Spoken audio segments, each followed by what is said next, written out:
initiative and leadership. In my opinion, it showed great initiative for you to write an article about not judging a book by its cover. And this article is called, "Hey Society, All Black Men Aren't Ignorant." Here's a perfect example of poetic intelligence. In this article is a video of a young man who would appear to be a thug, or a hood in the eyes of society if you focus on his hair and skin. But he gives amazing recitation of a poem about a young woman loving herself first before she loves a man, and not being too prideful, a man not being too prideful to show his vulnerability and knowing that without a good woman, without a good woman, he is nothing. He speaks about one hand washing the other and a powerful relationship. What was it about this video that made you want to post it? Everything you just said. I was scrolling on Facebook one day and I came across it. Like, how Facebook has all those videos that people share with thousands of likes.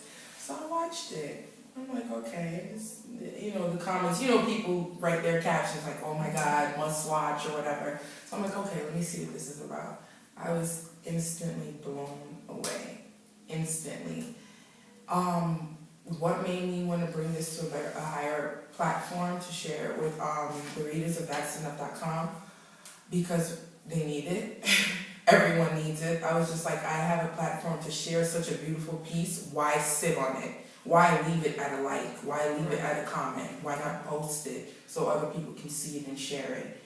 It was just phenomenal to me. I feel like a lot of young men these days, especially of African American descent, they don't really get to show that affection that they want to. So if it's through art, then so be it. If it's not through words directly, let's do it through art. Mm-hmm. Let's do it through music. Let's do it through poetry. And I felt like that was so beautiful. I had to share. I couldn't. My conscience wouldn't let me do it.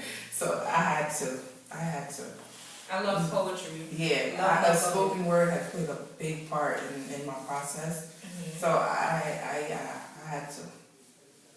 Yeah. Okay, so last month I had a Young Women's Empowerment Seminar here in Mount Vernon at City Hall, in which Tabby participated in, and she was a guest speaker on my panel.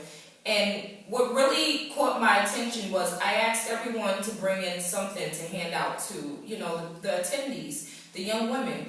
And Tabby brought index cards of which she wrote her own, quote on it, or, something loving on it. And she handed them out. And what made you do that? What was going through your head? That's beautiful. I was inspired at Fashion Week. A young lady ran up to my friend as she was meeting me, and she handed her this card randomly. They were just giving them out to random people. At Lincoln Center, a Mercedes-Benz Fashion Week, there's a lot of people out there. So they were just handing them out. I forgot what organization they were with, but I totally forgot. So she showed me when we got inside together after the show was over and everything. She was like, "Oh my God, this made my day." And I was like, wow, I'm going to pass the torch. So I decided, I wrote a whole bunch of them up. This was like probably the two days before the seminar. And I was like, at first I was thinking, let me use quotes from famous, African American women. I was like, scratch that. I can use my own words. I feel like I have some good stuff to say. Yeah. So I wrote words like, you're worthy, you're beautiful, you're passionate, you're strong, stuff like that. And then on the back of them, there were like little quotes, like, stuff pep talks that I give myself. So I was like, I think this will be the perfect token to give to these young girls. And that's what I did. And you saw the little hearts I drew on them. Yeah. So, yeah, that's where that came from. That's very cool. She passed down what is called an affirmation to the young women. And so now when they look at this card, they feel good. I know I feel good looking at the card. And it's beautiful. It's beautiful. And so we're going to get into internal and external forces. And every one of my interviews, I ask about this topic specifically because I think this is very important to know what motivates you, because you should be your own motivation most of the time. It's okay to have external motivations, but yeah, it's also great to have your own self as a motivating factor. So what in your opinion is the definition of an internal and an external force? Okay, we can start with internal. Obviously, something that pushes you from within, something that you don't have to worry about getting it elsewhere other than within yourself, in your home, in your environment.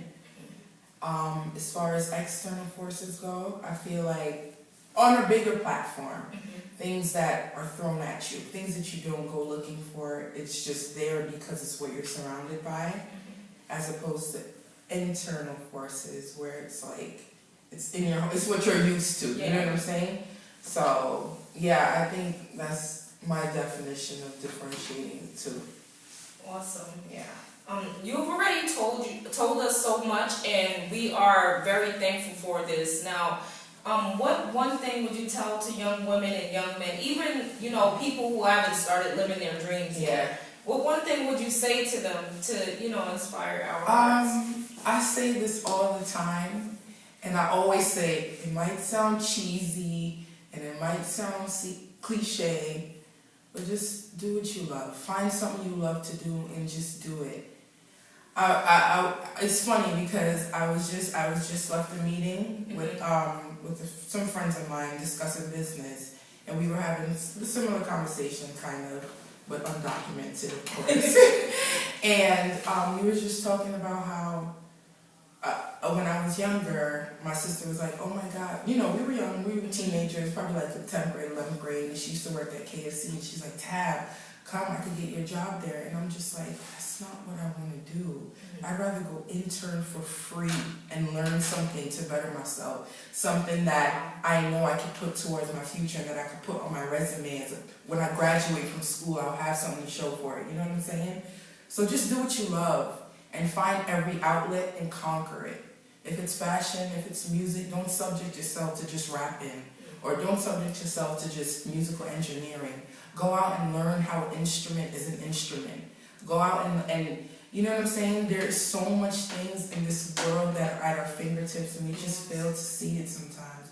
Just go take a walk one day. Go to a museum. If you are a musician and you haven't been to a music museum, something is, you know what I'm saying? Yeah. You just have to learn to explore every avenue of what you claim you love or what you love to do. Go out there and just and do you. And don't let anybody discourage you from your dreams, because that's not their life. 50 years from now, you can't blame anybody for failure but yourself. So do what you love. Find something you love to do. Pursue it wholeheartedly. That's awesome. Thank you for that. Well, that concludes our interview for now. But I'd like to ask you to follow Tabby on Instagram at Mind My Business. I know it's a funny name. It's a funny name, but the story behind it is crazy. But that's MindMyBeezzNess. And that's Mind My Business on Twitter and Instagram. And you can add me on Facebook too. I approve everybody. Tabitha Turnier. TABITHA. Last name TURNIER. And get her blogs at that'senough.com. Yes. That's enough. That'senough.com. That's THATSENUFF.com. That'senough.com. You heard it here first. Angel Inspires. Here's my info. Be you, love you. See you later.